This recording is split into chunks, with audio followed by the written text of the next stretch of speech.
aklat ng Jude ay sinulat ng kapatid ng Lord. Hindi ba, Ate Annabeth? Wala? Wala. Hindi naman. Natin mo.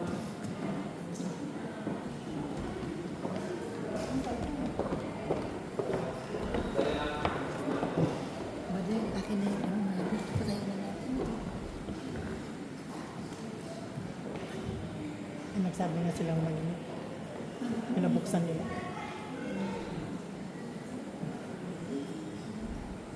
Patuloy tayo sa pag-aaral ng aklat ni Jude.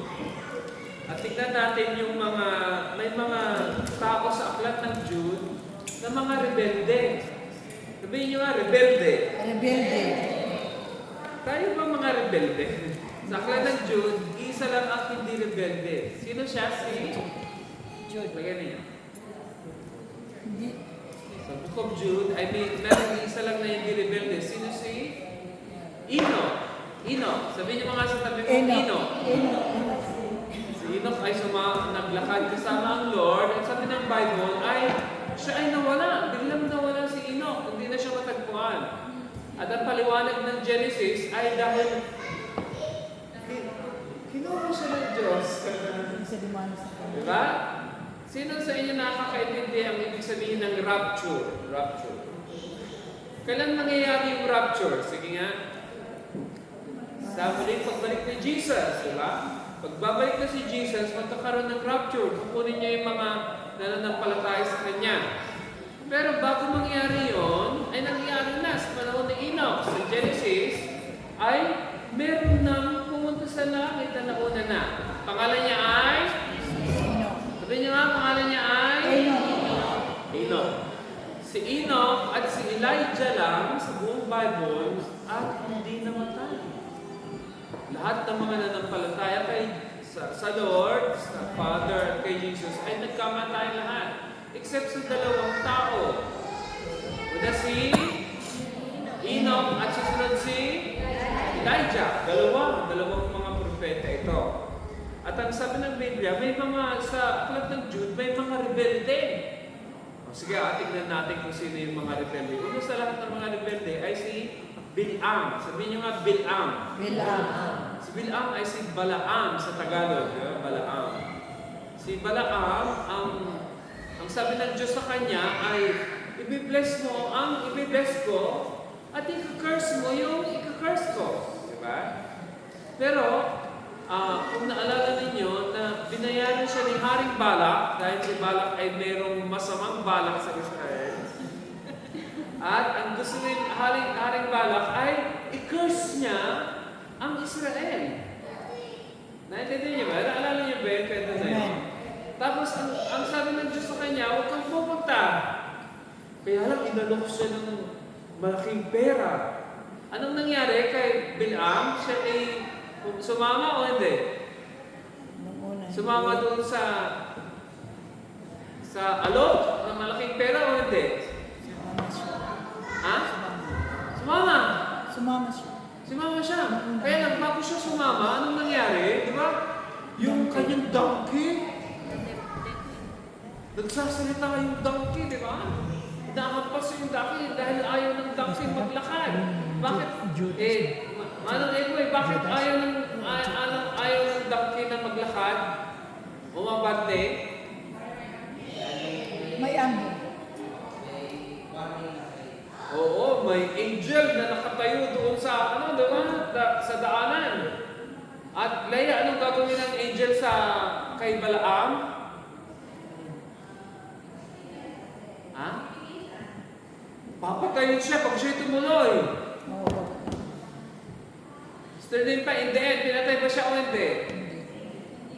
Hindi. Dahil sabi ng Diyos, sige, papayagan kita pupunta, pero yun lang sasabihin ko sa iyo, ang sasabihin mo sa Israel. Maliwanag ba? Amen. Palagi kong nakikita mga kapatid na sino ang susumpa sa Israel ay susumpain ng Diyos. Yes, amen. Tama ba ako, Ate Rema? Kasi ang pangako ng Diyos kay Abraham, di ba? Sabi ng Diyos kay Abraham, Sir Mercy, I will bless those who bless you, and I will curse those who curse you. pakisabi nga, ano pa nga, maganda, Benicia, pakisabi nga kay Sigal yung ibig kong sabihin, di ba? Ang sabi ng Diyos kay Abraham, I will bless those who bless you, and I will curse those who curse you. Isang bansa ang mahirap kalabanin. Dahil ang Diyos mismo ang kalaban mo. Yeah. Ano, Chinese, naintindihan mo ba yun? Pag kanilaban mo ang Israel, ang kalaban mo, Diyos. Amen. Oo, dami tao ang hindi nila naintindihan at hindi sila naniniwala sa Bible. Yeah. Akala nila ay ang naaapi dito ay ang Palestinian. Totoo lang mga kapatid, ang nagsimula ng gera ay mga Hamas. Lahi yan ng mga Palestinian. At kuminsan ayaw kong banggitin yung pangalan yun dahil high blood ako. Kailangan ko mag-repent dahil sa ko, parang may anger na yata sa puso ko pag naiisip ko yung mga ginawa ng Hamas sa mga Hudyo. Sir Tex, parang sa loob ko, parang gusto kong tirisin sila. Pang mga kuto, alam niyo yung mga kuto, parang gusto, bakit kagaling? Dahil ang kinakampihan ng Diyos sa buong Biblia, Israel. Amen. At pag nakalimutan natin yan mga kapatid, baka ibang kakampi mo. Nakon. Ang sinisigaw mo katulad ng mga sinisigaw ng mga siraang bike sa Amerika. From the river to the sea, Palestine. Gusto yun. Kahit kailan, di magkakaroon ng Palestine. Amen. Pastor, bakit sinasabi yung di magkakaroon? Paawain mo yung hinihingan mo ng state. Paano kanya bibigyan? Papatayin mo yung mga nagdidisco sa Nova. Paano kanya bibigyan? Sabihin niya, mas lalo ko nang di bibigyan. Tama ba ako, Sir Ted? Wala, may hinihingan ka sa akin, tapos kinante mo yung mga kasama ko. Hindi kita mas lalo bibigyan. Tama ba ako, Sister Lai? Wala, may gagawin sa iyo, yung mga may hinihingi sa yung pera sa yung brother Freddy. Tapos, ang ginawa yung sinampal niya si Ezra. Baka ipakulong mo siya, di ba? Bruho ka. May hinihingi ka sa akin, ikaw pa ang magnanakit ng anak ko. Tama ba ako? O mali ako? Di ba? Kung minsan mga kapatid, tayo ay, si Balaam, sabi ng Diyos kay Balaam, huwag mong i-curse ang Israel. Dapat i-bless mo siya. Amen. At alam mo,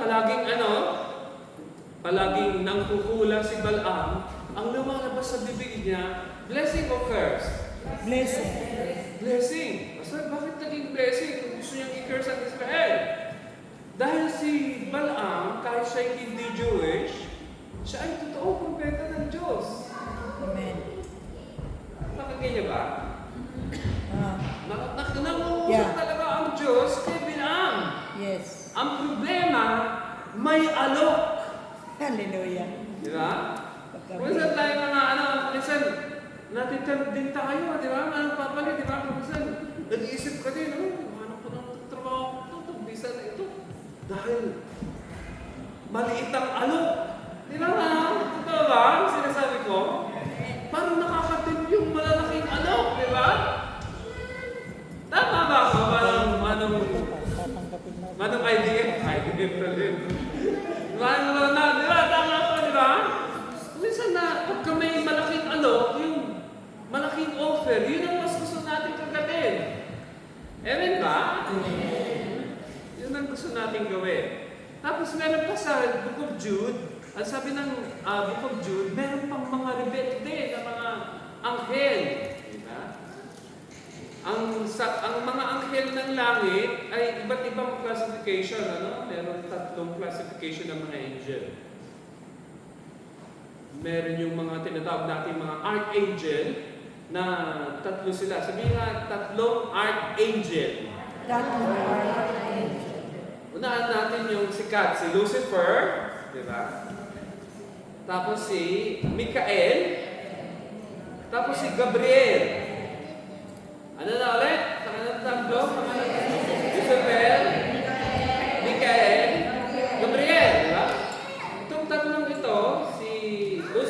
ay rebelde. Tapos si Mikael ay warrior ng Israel, no? Pagka may kalaban ng Israel, katulad ngayon, no? May kalaban ng Israel, ang nakikipaglaban para sa Israel ay si Mikael. Di ba? Mas hanggang ngayon pa ba yan? Oo, hanggang ngayon ang kapatid. Dahil yung angel na yun, may trabaho pa rin siya. Mas lalo na, sa end of days, ay meron siyang gagawin dito sa Israel. Ang trabaho niya is wasakin ang kalaban ng Israel. Maliwanag ba? Amen.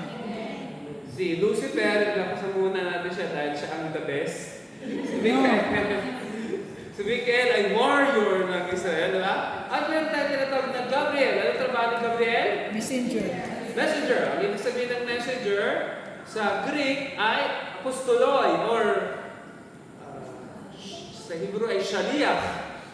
Shaliach, ang ibig sabihin shaliach, manong ng shaliach, manong Rafael, Tagapaghatid. ay ano? Delivery man. Tagapaghatid. Tagapaghatid. Yung nagtatrabaho sa wall. Shaliach. Yun ang tawag natin sa English ay messenger. Udari ako, I'm a messenger. Shaliach, merong pinapasabi ang Diyos, tapos ibibigay ko sa iyo, I'm a shaliach. Para kung nagtatrabaho sa wall. Hindi talaga ako galing sa akin yung sinasabi ko, galing dun sa nagpadala sa akin. Tama ba yan, mga tayo? Kunwari, padala kita, Brad, dali ko itong aking mamahaling cellphone. Doon sa, sa house, di ba? O sige na, dalhin mo na, babayaran kita. Ikaw ay shaliach, messenger. At ganun din si Gabriel. Si Gabriel ay, pag may mensahe ang Diyos, siya ang tagadala. Di ba? Sabi niya kay Mary, oy, bukod kang pinagpala sa babaeng lahat, manggagaling sa iyo ang Bisaya, papanganak ang Bisaya sa pamamagitan mo. Di ba? Ilang beses siyang pinadala kay Manoah, ilang beses siyang pagka may mabubuntis, siya ang nag-good news. Uy, mabubuntis ka. Diba? Eh, pag nabuntis ka, at walang nagpadala sa iyo, walang pinadala sa iyo, kagagawan mo yon, ano? Hindi yun dahil. Basta ako'y Virgin Mary. Huwag kong lolokohin. Wala akong Virgin Mary ngayon. Noon pa Diba? lang yun sabi. Si Balaam, yung mga agent na yon, na yung mga barkada ni Lucifer, sila ay sabi na, nasa mountain of God. Ibig sabihin, pag ito ang Diyos, pag nandito ang Father, nandun sila sa mountain of God. Anong ginagawa nila? Ayan. Sister Cathy, anong ginagawa ng mga kasama ni Lucifer?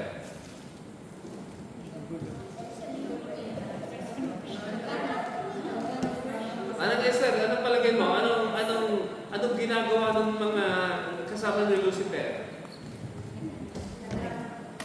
Na? Nang mabiktima. Kung maintindihan. Ano? Naghahanap daw. Naghahanap. Unahin ko yung tatlo, di ba? Si Mikael ay a warring angel. Di ba? Si Gabriel is a word angel. Palagay niyo, anong last na W na ginagawa ni Lucifer? Worshipper. Worship. Worshipper. Worship. Si Lucifer ang worship leader sa langit. At alam mo ang pumasok sa isip niya, sabi niya, bakit Diyos lang mo minu-worship? Mas mataas ako kaysa sa Diyos nandito ang Diyos. Nasa mountain siya. Bakit ako hindi kinakantahan? Maliwanag ba? Mga kapatid? Ano ang parang motive niya? Motive niya, bakit Diyos lang ang bida dito sa langit? Dapat ako din. Maliwanag ba? Anong kasalanan niya? Anong kasalanan niya? Pride. Bakit Diyos lang? Di ba dapat ako din? Anong gusto ng Diyos sa akin? Kakanta lang ako mag-araw? Kaingit naman si Gabriel, ang daming napupuntahan. Dahil pinapadala, di ba? Shaliach. Messenger. Si Si Mikael, nakikipag-gira. Sikat. Ako dito, tagakanta lang. Nagsisino siya, sabi niya. Ako din dapat kantahan. Naintindi ba, Manang Esther? Ate, ano na, ulit pangalan mo ate, na naka-block, na kalukit-kit tabi ni Lolo? Yeah. Yen? Yen? Yen? Yen. Parang pera yun, ano? Japan ba? Japan? Mayaman to, ah. Pira ng Japan. Mayaman to, ah. Pira ng Hindi. Ang sabi niya, hindi pwede to. Bakit ako lang nagka-stay dito, wala akong ginagawa, tagakanta lang ako. Maganda yun.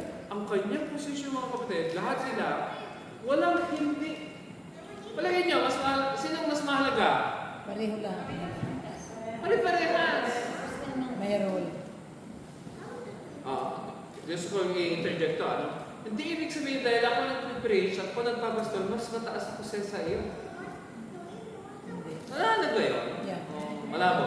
Maliwanag. Kasi kung minsan nasa isip natin, oy, yan ang pastor. Ang Yeah. sa akin parang hindi. Iba yung trabaho ko, iba yung trabaho ko, nagkataon na akong naka-assign dito. So what? Nako. Dahil ang Diyos ang nag-assign sa akin, kaya-kaya akong pitikin at alisin sa eksena. Amen ba? Amen. Hindi ako indispensable. Pwede mo alisin ng Diyos sa eksena. Alan, hindi kita kailangan. Iba na ang gusto ko, hindi na ikaw. Tulad ng ginawa ng Diyos kay Shaul, di ba?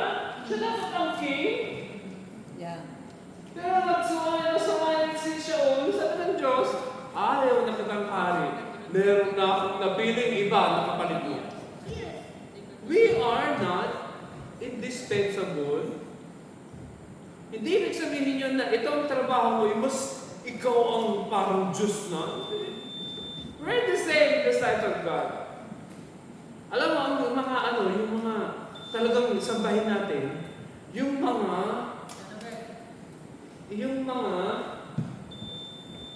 sa baba, parang din niya alam yun. Father is silent God.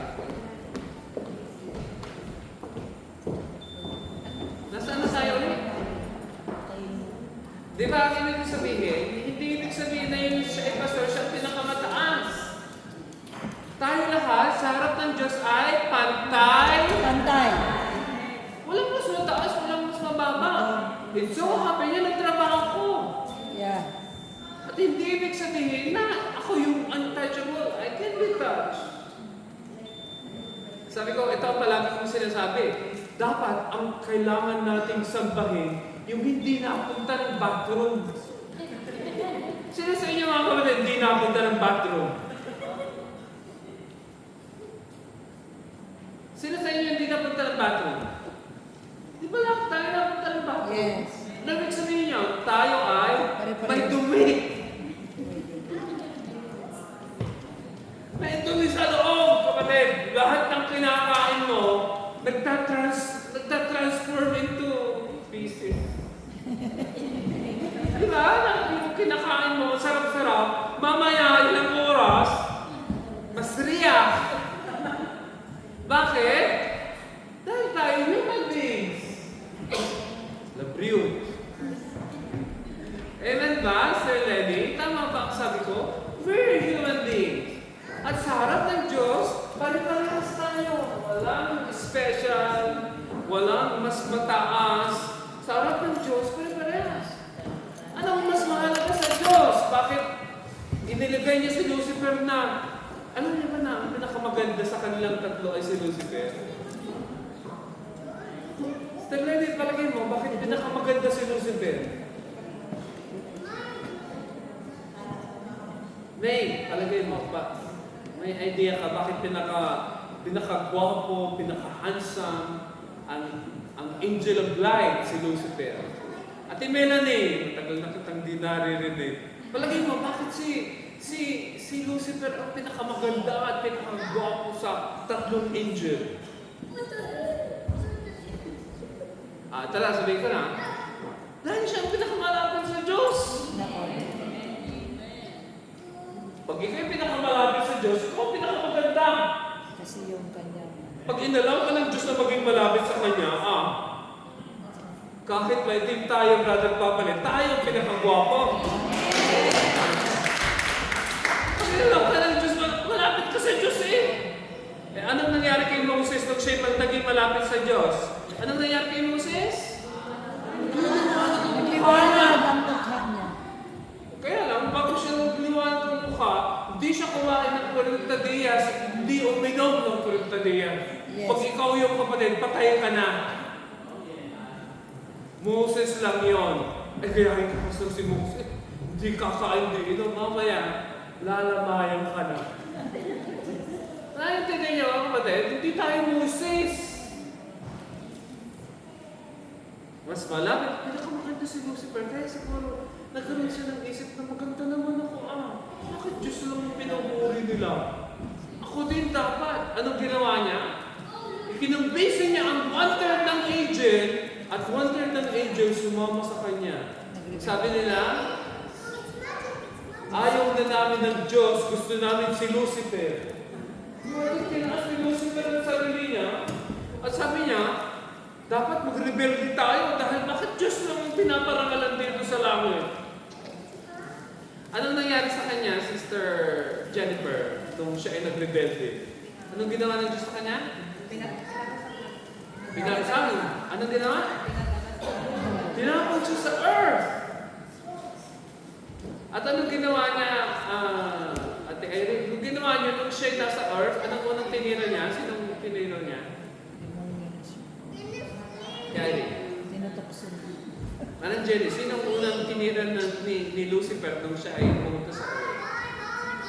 Nung siya ay binagsak galing sa langit sa earth.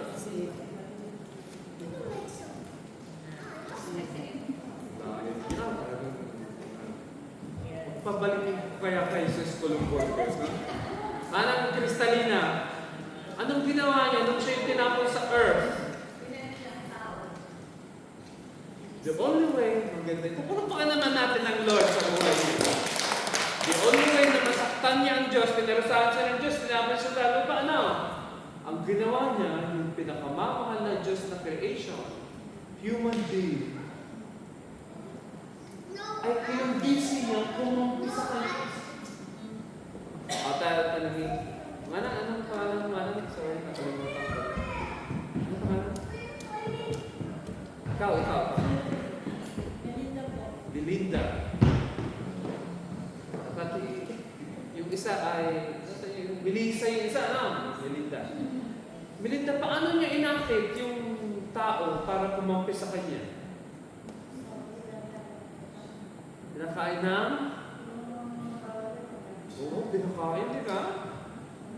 Sabi ng Diyos, huwag kakainin. Ang ganawa ni Adan at Chika si Eva ay, at alam niyo, ang kasaysayan ng Biblia, ang tawag natin niya ay the fall of man. Nagkasala ang buong tao dahil sa dalawang tao. Bakit nagkasala tayo? Bakit sila ang nagkasala? Bakit tayo ay nagdurusa sa kasalanan? Ano kayo mo, Joanne? Bakit? Kasi lahat tayo. Dahil? Mana!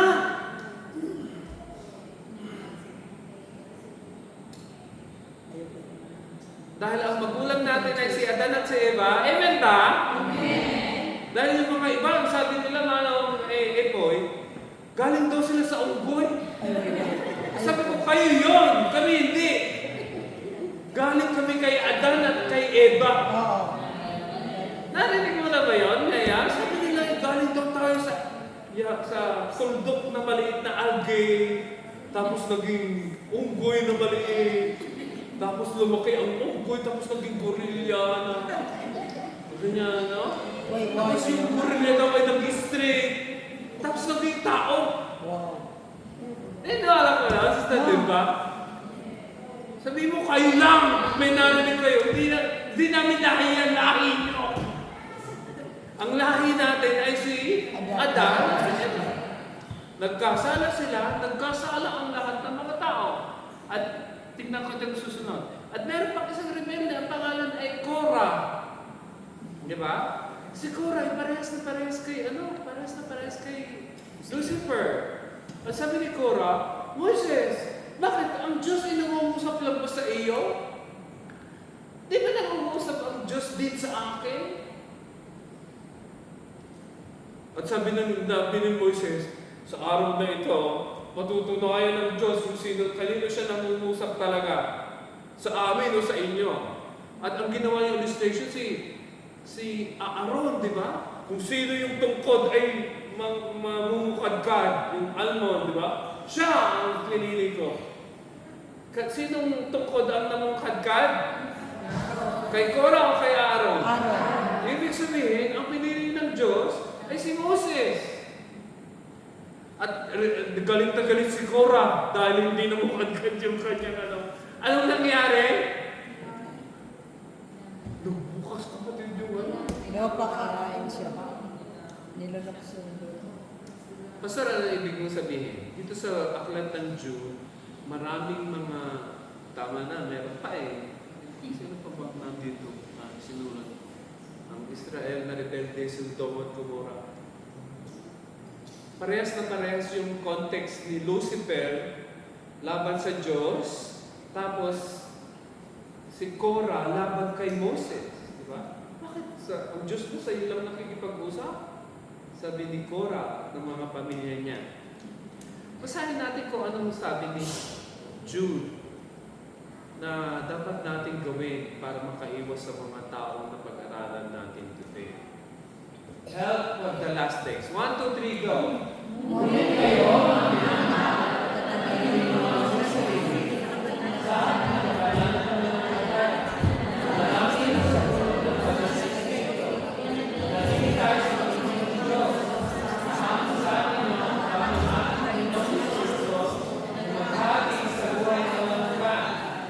ang sabi ni Jude sa mga sinusulatan niya, ngunit kayo mga, ano tawag niya, mga minamahal. Sabi niya, patataginin niyo ang inyong sarili sa ating pinakabanan.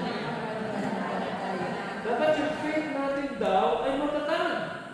Holy faith. Ibig sabihin, kung may mga narinig kang mga hindi ayon sa Bible, dapat alam mo yung iyong paniniwala. Diba? Isa sa mga heartaches ko ay anong araw ba yun? Webis ba yun? May parada ng Webis. LGBTQ. Thursday Pastor. Webis ba yun? Opo. Sarado yung mga daan at ayaw ko may padayan ni Joseph may appointment siya sa ako nito.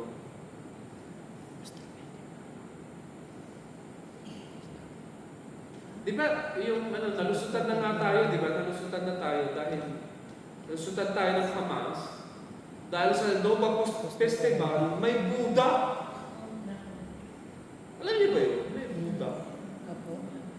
Alam ko mo sa mga ginawa ng Hamas. Pero saan pa nalusutan tayo dahil may Buddha? Ayaw kayo ng Diyos ng Diyos-Diyosan. Alam niyo ba yun, mga kapatid? Naintindihan niyo ba yun? Ayaw ng Diyos ng Diyos-Diyosan. Sa lahat ng sinagog, mga kapatid, walang Diyos-Diyosan. Bakit? Natutunan na nila na pag sila'y sumasamba sa Diyos-Diyosan, ano sila? Napaparusahan sila ng Diyos. Ang Diyos mismo ang nagpaparusa sa kanila. At sa naman ko, nalusutan na nga tayo sa Nova dahil may Buddha. Sabi ko, bakit meron na naman ito? Dahil, sir, bakit kailangan sabihin niya? Dahil itong sa Jude, nabanggit niya yung Sodom at Gomorrah. At ano ang nasa Sodom at Gomorrah? Mga dahil sinong nagbabasa ng Bible dito? Amen. Hey, alam mo ba kung ano sinabing Sodom at Gomorrah? Ano ba yun? Ano yun? Tungkol yun sa ano? Ginuno ng Diyos daw. Mga kapatid, yun ay yun ay panahon nung naghahari ang mga LGBTQ. Now, yung mga LGBTQ ay for doon sa hostage, family hostages. Okay yun. Rather than na pinupromote mo yung lalaki sa lalaki, babae sa babae, hindi kaya yun. Wala sa Bible kaya yun. Salamat sa isang amen. Di ba? Ako, si Pastor Alan, ang asawa ko si Pastor Melody. Hindi ko asawa si Brother Ronald. Maliwanag ba ako? Mali! Ang lalaki, ang pinapakasalan ay Babae. tama ba yun? O mali?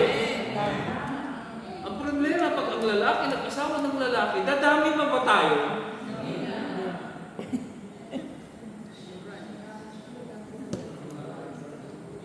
Mauubos ang lahi natin. Kunwari, ito? Si Adam ay may nakilala ang pangalan ay doon sa creation ay may tatlong kidree. Adam, Eve, at saka Steve. Isipin natin mga kapatid, ang pinili ni Adam ay si Steve, hindi si Eve. Meron kaya tayo? Wala. Pastor, bakit ka ganyan magsalita? Sinasabi ko lang po, masakit po ang nasa Bible.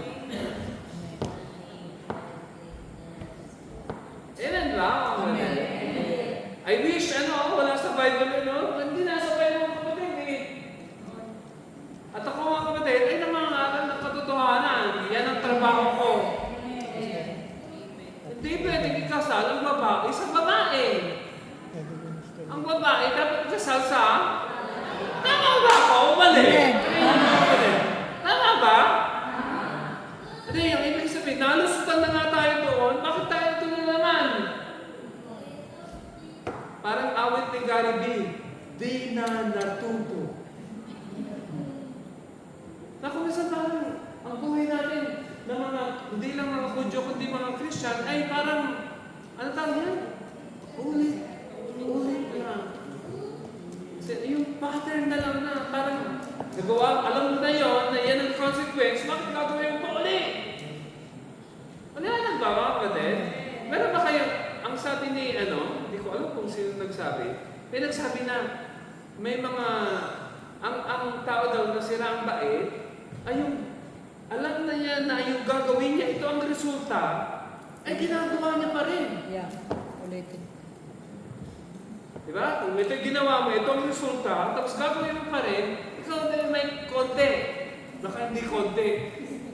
Baka marami. Naku dahil gagawin mo ito. Tapos ito ang resulta. Gagawin mo pa ba uli kung yun ay makakasama sa iyo? Kaya minsan tayo ulit, meron tayong tinatawag na freedom or liberty, no?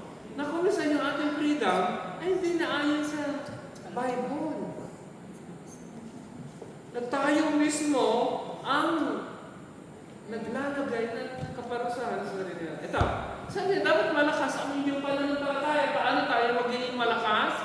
Ang pananampalataya? Manalangin sa tulong. Manalangin sa tulong ng Holy Spirit.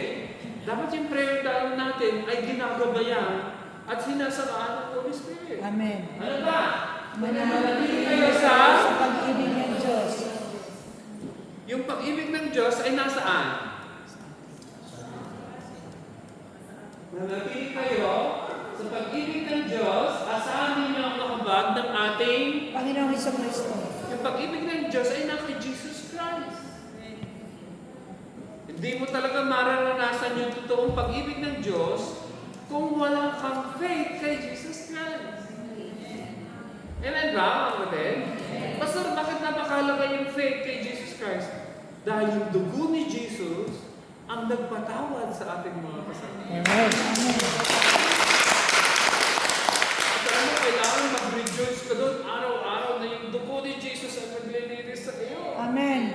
Hindi dahil kayo nagbasa ng Bible, hindi dahil kayo nag-pray, hindi dahil kayo mga attentions. Yung dugo ni Jesus ang nagtutubas sa iyo. Kung minsan mga kapatid, dahil ang dugo ni Jesus ang naglilinis sa iyo, wala tayong ipagmalaki. Tayo lahat ay yuko. Kaya palaging pinapangaral na pare-parehas tayo dahil yung panlinis ng kasalanan mo ay yun din ang panlinis ng kasalanan ko. Wala tayong pinagkaiba, kapatid. Hindi special na ibang uri ng blood ang naglilinis sa akin. Yung naglilinis sa iyo, yun din naglilinis sa akin. Parehas tayo. Ito. Punta tayo dito sa susunod na mga verses. Kahabagan ninyo, kahabagan ninyo, kahabagan ninyo, mga nagkakulaman. Kahabagan ninyo, mga nasa apoy, upang masasikat. Kapag kayo sila, nagay ang takot. Pagbulihan ninyo, mga panitina, pagbulihan na, kanaya. Di ba kami sa may mga ini-invite ka tapos, ay, ayoko. Kasi hindi kasi ako. Kami na, yung mga nag-aalim lang. Ano dapat ang ano natin? Ano yung extent natin? Makamag ka na. Huwag mo sasabihin, ayaw mo. Di wag mo. Hindi. Sabi niya, kakabagan ninyo. Dahil dati ganyan ka din. Nakon. Kakabagan ninyo. Dahil sabi niya, gawin mo sila sa apoy. Ibig sabihin, yung mga kakilala natin hindi pa naniniwala kay Jesus Christ ay pupunta sa Impyerno. apoy. At ikaw ay dinala ng Diyos sa kanila para sila ay masagip sa apoy. Amen ba? Amen. Grabe ang mission mo Yung isang pupunta sa impyerno dahil sa'yo ay pupunta sa langit. Amen. Di ba na ang gandang mission yun? Amen. Gusto mo ba yung mga kakilala mo pupunta sa impyerno? Eh, pastor, di naman sila nakikinig. Sabi ako ng sabi, papunta ako. Sabi niya, kakabagan mo. It takes patience and faith. Amen lang, mga kalit. O, sabi mo, ayaw talaga pastor eh. Hindi mag-pray mo. Hindi pa rin mag-pray, mag-fasting mo pa, no? Huwag kang bibitaw, no? Amen. Hindi sasabihin, pastor, ano ko na, pagpagang ko na yung aking mga paa at bahala na sila. Hindi ka na nagturo ng Bible. Hindi, kakabagan nyo sila, sagapin nyo sila sa apoy. Kung mga kakilala may sumasamba sa Diyos, pupunta sa apoy yun, kapatid. Tanging si Jesus ang nagpapatawad ng Amen. Kung mga kakilala mo yung nakakalik pa sa mga Diyos-Diyosan, kailangan nila sa Jesus. Amen ba, mga kapatid? Ito ba? Sige. Mahabag kayo sa iba na taglay ang tao. Kamuhian ninyo pati ang mga damit nilang nabahiran ng kahalaya. Yan na ba ang last verse ko? Yan. Ito. Basbas. 1, 2, 3, go. Sa kanya na ang kapangyarihan na mag-iingat sa inyo. Mapahama at may kapangyarihan. May hayaan sa inyo. Sa kanyang papuri at karangalan magpakailanman. Amen. Yun yung verse 25. Sabi niya, ang Diyos daw, napakinggan niya ba? Anong ginagawa ng Diyos? Ang Diyos ay may kapangyarihan mag-ingat sa inyo upang hindi kayo mapahama at may kapangyarihan Ako ba nag-iingat sa sarili ko para hindi ako mapahama? No. God. Maliwanag ba yung pagkasulat o malabo? Mali. Kay Jude 2, verse 24. Sa kanya may kapangyarihan mag-iingat sa inyo upang hindi kayo mapahama. Sino nag-iingat sa atin para hindi tayo Ang mapahama? Panginoon. Palagay ninyo mapapalpak ang Diyos. Oo. Kailangan pag-isipin natin mabuti. Dahil kung minsan, akala natin ang lahat ng ginagawa natin para sa atin. Yun pala, ang sabi ng Diyos, ang sabi ni Jude, sa Kanya, na nag-iingat sa inyo. Ibig sabihin, nakakapagpatuloy pala ako sa Lord, ay hindi dahil sa akin. Sino ang tumutulong sa akin? Ito. Philippians 1. Sabi ng, kanta yan Who began a good work in you will be faithful to complete it in you. Yun daw nagpasimula ng magandang gawain sa buhay natin. Siya ang magtatapos. Ito pagkasabi ng Book of Hebrews, Jesus is the author And the finisher. and the Finisher. finisher or perfecter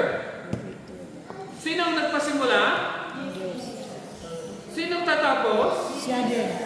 Jesus. ang tawag ko dyan mga kapatid, the power of grace. Hindi ka ako nagdala dito sa iyo sa church. Dinala ka ng Diyos dito. Amen. Siya ang nag-iingat sa iyo upang hindi ka mapahamak. Siya ang nagpasimula ng iyong pananampalataya. Sabi ng Book of Hebrews, siya ang tatapos. Hindi ikaw. Nakon. Kapatid, naintindihan mo ba yun? O malabo pa rin? Naintindihan. Ang Diyos ang nagpasimula, siya ang tatapos. Amen. Dahil alam niyo, kapatid, sigurado ako, hindi mo matatapos. Basta bakit ka sigurado mo? Dahil lang kapatid, mga laman. Pag meron tayong choice, matutulog ngayong oras na ito pupunta ng church. Talaga ninyo, anong gagawin mo? Tulog. Pagod na pagod ka kay Lolo, manumpain, di ba? Itong oras na ito na lang ang parang bakante mo, di ba? Nandito ba kayo? Pag kayo bibigyan ng Diyos ng choice, you wouldn't choose it. Yeah. Pastor, bakit ka nag-judgmental ka? Yung tayo, flesh, mga kapatid, alam ko. Ang gusto natin gawin, yung gusto natin gawin. Wala lang kapatid, may offer na 401 shekel. 401 shekel yung 24 hours mo, ate. Hindi mo sasabihin, Pastor, sa Lord ako. Hindi mo sasabihin sa akin na, Pastor, kahit 500 pa. Kahit bawasan pa ng 350, sabihin mo, okay na yun. Nandito ba kayo, kapatid? O malayo kayo? Pastor, nandito naman ako. Ino-offer na ako, pero nandito ako. Ito ang good news, kapatid. Hindi dahil sa'yo. Dahil kay Jesus. Sa Kanya. Amen. Hindi sa iyo. Sa Kanya. Na nag-iingat sa inyo. Meron pang benediction si Pastor na upang hindi kayo magkasala. Yung Diyos na nakatira sa atin, ang nagbibigay sa atin ng motivation para makasunod. At yun ang alam ka ba, kaya kasama ko ma-inlove sa Lord, no? Amen. Yung mga bagay pa lang ginagawa mo, hindi pa rin sa iyong galing. Yung biyaya niya, ang nag-i-empower sa iyo para magawa mo yung pinapagawa na sa iyo. Amen. Di ba ang bait ng Diyos? Amen. Pray tayo mga kapatid. Lord, kung nasa ang hirap unawain ng inyong misteryo sa kasulatan. Kung minsan feeling namin yung mga ginagawa namin ay ginagawa namin. At ginagawa namin para sa inyo. Katapos-tapusan, Lord, pagtingin namin sa likod, ang Holy Spirit pala ang gumagawa sa buhay namin. Yung biyaya pala ninyo ang nagsusustain sa amin para magawa namin yung kalooban.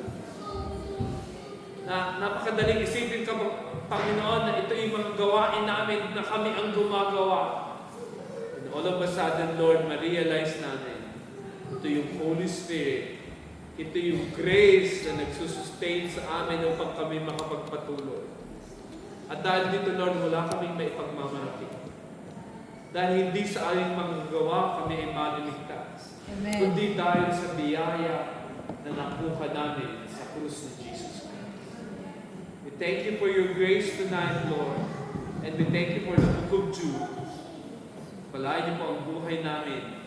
At salamat sa biyaya upang kami makasunod sa inyo. Amen. In Jesus' name, and all God's people will say, Amen. Tayong lahat ay tumayo para sa